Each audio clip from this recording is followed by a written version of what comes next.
So unless you're a boy mom or a man, you will not understand how awesome it is for boys and men to pee outside. We love it. I know it sounds crazy. You know, there could be a bathroom 25 feet that way, sink, everything like that. And then a tree the other way. And guess what we're choosing? We're going pee by the tree. You're probably thinking, why am I talking about how much boys and men love peeing outside? Well, it's because I've been a school principal for a lot of years, but I've been an elementary principal multiple times now in different places. And it never fails. Every single September, usually in the first few weeks, I'll have a kindergarten boy or two peeing outside behind the rock wall, around a corner, wherever. They go somewhere private because they've been taught to pee behind a tree. But I deal with it every September. And now you're probably wondering, why is that important? Not because I care that your kindergartners are peeing outside at recess and lunch, because we'll get that sorted out, don't worry. It's because I want to talk to you guys today about getting yourselves and your kids back into the routine of school. Anyways, welcome back to this Saturday's walk and talk. It's been a long while. I hope you guys had a good summer in all this crazy smoke here in Merritt. We're bogged down again. I think we're at an 11 again. Anyways, welcome back to this Saturday's walk and talk, and welcome back to them coming out every 2 weeks from here on out until next summer. We're here to talk about what you need to do to get your kids ready for school. The number one thing that you need to do to get your kids ready for school is get them to bed. They need to have sleep. I'm going to tell you, you know what? Don't even think about your kids. Think about that first week of school. Your kids' routine is off. You didn't get their bedtime set. You're not getting them up in the morning. And now you're not getting a lot of sleep. Think about how it's going to go for you at work that first week back. So the question is, do you want that? Now imagine your kids having to go back. Well, you don't have to imagine. Your kids are going back. So think about your kids now. In that first week of school, when your kids get there, if they haven't had a good sleep, their life just becomes exponentially harder. Especially if you're a kindergarten kid, because you've never done it before. But think about how hard listening is, how hard learning is, how hard it is to manage your new friends or your old friends or friends you haven't seen.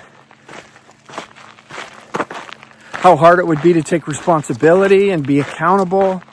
Like, all of those things are exponentially harder when you're tired and you're cranky, right? Same thing for you. Like I said, think about yourself in that first week of school when your kids go back to school and you're not getting sleep because they didn't have a routine. Think of how your relationships are going to go with your colleagues, how irritable you might be. And if you have to deal with human beings, it'll be even harder.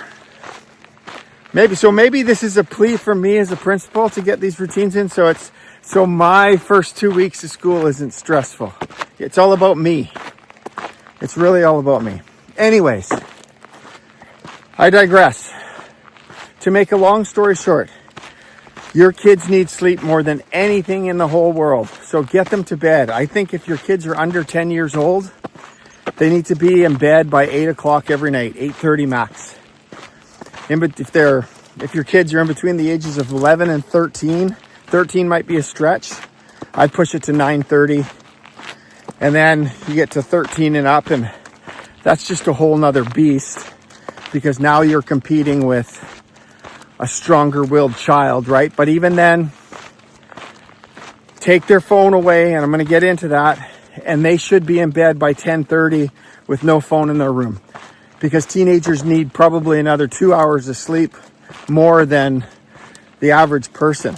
So if you can do that, if you can get your kids to bed at those hours, I'm going to tell you right now, those small little things that I talked about around learning and friendships and relationships and frustration tolerance and all of that, those little micro experiences they have during the day will become easier to manage and not blow up at some point later on. And typically, here's the other thing about that first week of school, your kids will hold it in because they'll have rules and expectations that we are, I've been doing this for 27 years. I got it nailed down. That first September, your kids are going to be whipped into shape quickly. And so they're going to hold it together at school. And then guess where they're going to take it out?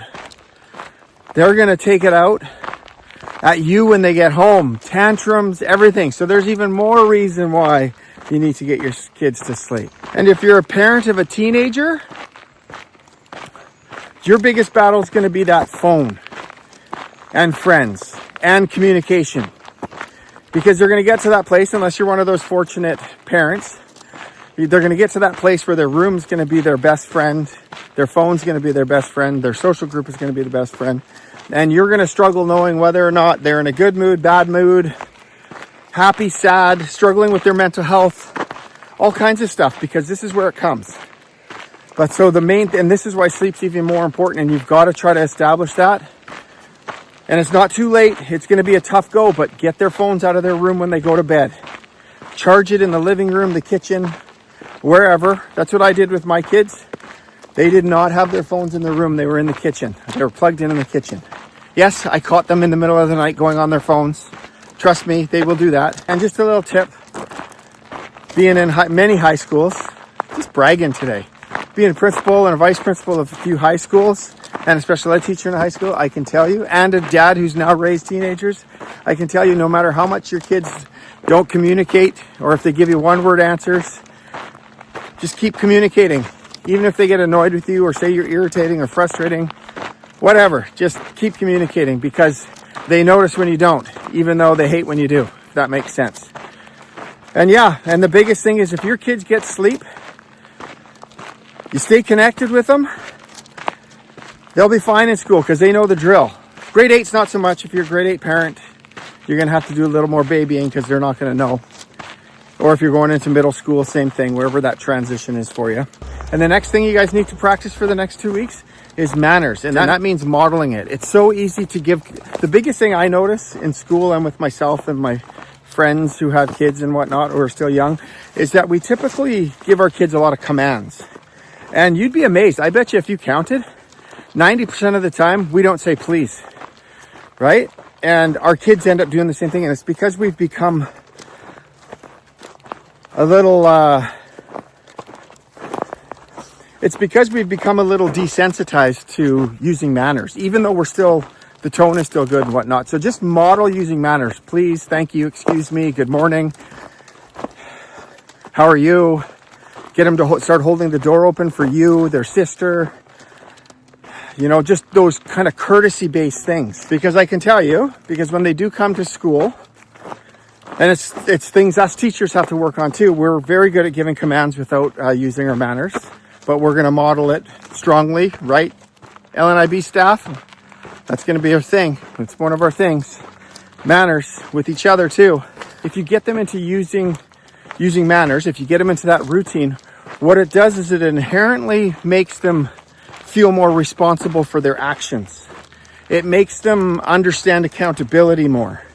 It makes them become more empathetic, because all of these things, all of these communication skills, which is manners are, all of those communication skills are good for a kid being creative and think critically, especially communication, because that's big, and even more, especially if you've got a kindergarten kid coming in, because that's going to be their biggest struggle is communication, because they're going to be shy, nervous, timid, a little scared.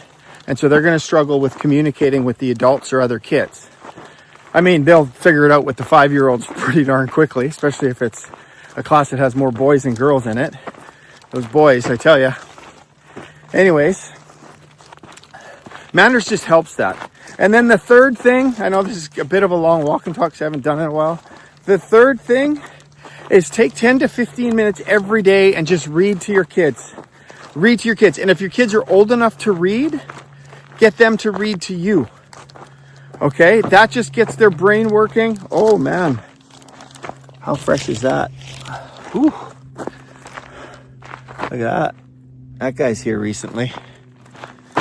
Anyways, because what that does is it gets them ready to start learning to read. Because what's going to happen, let's start with kindergarten. They're going to walk in.